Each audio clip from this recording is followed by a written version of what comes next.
Hi all, we're still in Chapter 2. Today we're going to look at Section 2.2, the definition of limits. Now, to be clear, this is definitely going to be only a preliminary definition. We'll look at a formal definition a little bit later. Suppose the function f is defined for all x near a, except possibly at a. If f of x is arbitrarily close to L, as close to L as we like, for all sufficiently close but not equal to a, we write limit as x approaches a if f of x equals L, and say the limit of f of x as x approaches a equals L. Again, to be clear, the way that this is read by reading off this statement. Now I've highlighted the things here in red to make it clear that the value of f of a in no way affects the value of this limit. We say L is the value of the limit, and again, if x is defined at a or not does not affect this limit. We'll see this in a couple examples in just a second. So here's a function f of x defined between 0 and 6, but not at 4.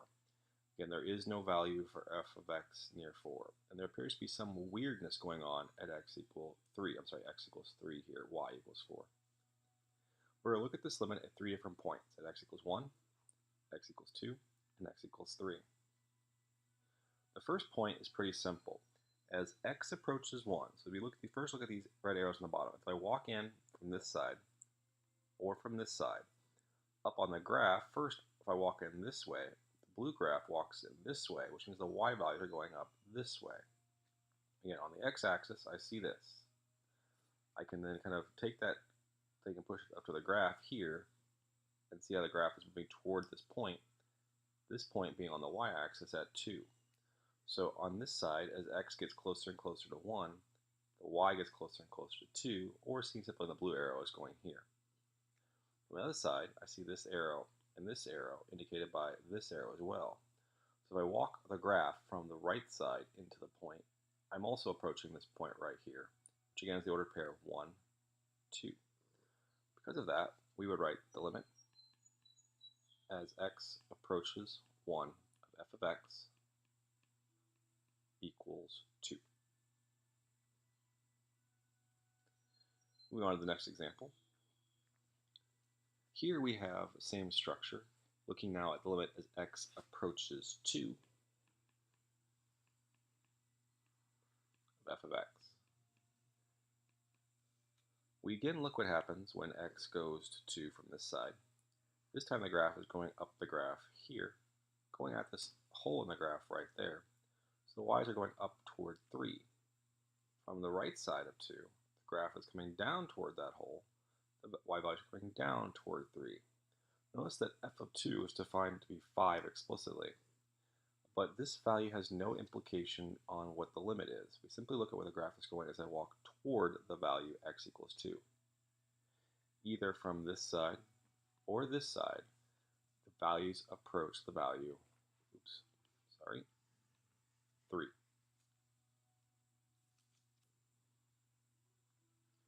One last one here. Now we're looking at the limit as x approaches 3 of f of x. As x approaches 3 from this side, we crawl the graph up towards this point here, towards this circle here. Going from the other side, you see this curl right here.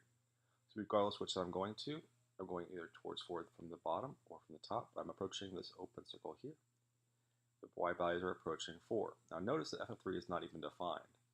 That is unimportant to this question because in the thing we saw in the earlier things, I highlighted twice in the definition that x does not have to be defined at a, or if it is defined at a, it does not matter what the value is. Because of that, I can quickly then make the statement that this limit equals 4. So going back a couple slides here. In the first slide, the function was well behaved at the value, and the limit was the point the graph was going to, either from the left side or from the right side. In the second point, the graph was defined, but it was at a different point than we would expect. The graph was what it really should be. Again, the value of what the function is was unimportant. Looking more at the function really should have been if I kind of got really close to it. That same idea here in the third example, what the graph should have been at x equals 3 appears to be 4. because the values are getting closer and closer to 4 as x gets closer and closer to 3. That gives us the statement we see right there. Another way of looking at this is numerically. If I take the x values on the top row here and make them closer and closer to 1, then the expression here appears to get closer and closer to some number in the middle. I hope there's not much argument that suppose we get closer and closer to 0.5. Because of this, we could then write the limit as x approaches 1 of the square root of x minus 1 over x minus 1 equals 0.5. This is the same type of thing we saw before, just now done numerically instead of on a graph. So there are two other limits we can talk about, we'll call one-sided limits. We've seen these before, at least I've talked about them individually. When we looked at x getting closer and closer to a, we talked about what happened when x was just a little bit less than a, or on the left side, x was just a little greater than a, or on the right side. So in right-sided limits, here, we use a plus up in the exponent there to indicate that the values of x we're looking at are always straightly a little bit bigger or positive or a bit above a. So for example, here if x would equal 3, I can consider x's at 3.01 or 3.1, but I can't even think about what happens at 2.9. It's irrelevant to this limit here. Less-sided limits are the exact opposite. Now we use a to the negative side. We now can look at values at like 2.9 or 2.99 for 3, but we could not consider the point 3.0001 even. So this shows an example of sometimes when limits are important. The left graph here is inaccurate because the function here is not even defined the value x equals 2. What limit allows us to do is to figure out what the value really should be at that value. So there is a hole right here. We'll use our tools of one-sided limits here to see what happens to this function. As I approach the graph from the upper side, f of x approaches the value 3. So again, as x approaches from the right, fx approaches 3. This statement is the statement that the limit as x approaches 2 positive of f of x equals 3.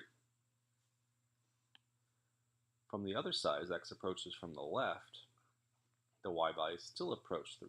So as x approaches 2, the curve goes this way, so the y values are going this way. This side of the graph over here indicates the limit as x approaches 2 from the minus side of f of x equals 3. Again, this expression here will be done numerically as well. Looking at values near 2, we see what happens when I walk into the graph from here or from there. They do appear to approach the value 3. So we can also write the limit as x approaches 2 of x cubed minus 8 over 4 times the quantity of x minus 2 equals 3. Again, for now, this is basically a guess based off the table. And actually, you could solve this one out exactly and look at some expressions because this top thing does factor. I'll leave that to you to think about if you wish. So this is the relationship between the one-sided and two-sided limits. The two-sided limit is one we talked about initially where there is no exponent up on the a. It's just simply x to the a. This is where x is greater than a, where x is less than a. So this is the right-sided limit. This is the left-sided limit. So we can only have a two-sided limit if 3 conditions are met. I need the limit from the right exists, limit from the left exists, and those values are the same thing. So here's an example, of a function looking now at the limit as x approaches 2 from the left of g of x, and a limit as x approaches 2 from the right of g of x. From the left side, looking for values only to the left of 2, the graph appears to be approaching this circle here. So as x approaches the x values at 2 from the left, the y values seem to be approaching the value 4. Let me redo that, sorry. On the other side, if x is strictly greater than 2, I'm approaching the graph from this side, and the values seem to be approaching the value at 1. Notice that g of 2 is defined to be 1, shown right here, but does not impact either limit. If this was an open circle here, this expression here is still true, and this is still true as well.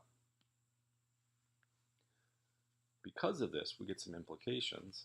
Because the limit, as x approaches 2 from the left of g of x, does not equal the limit as x approaches 2 from the right side of g of x. So because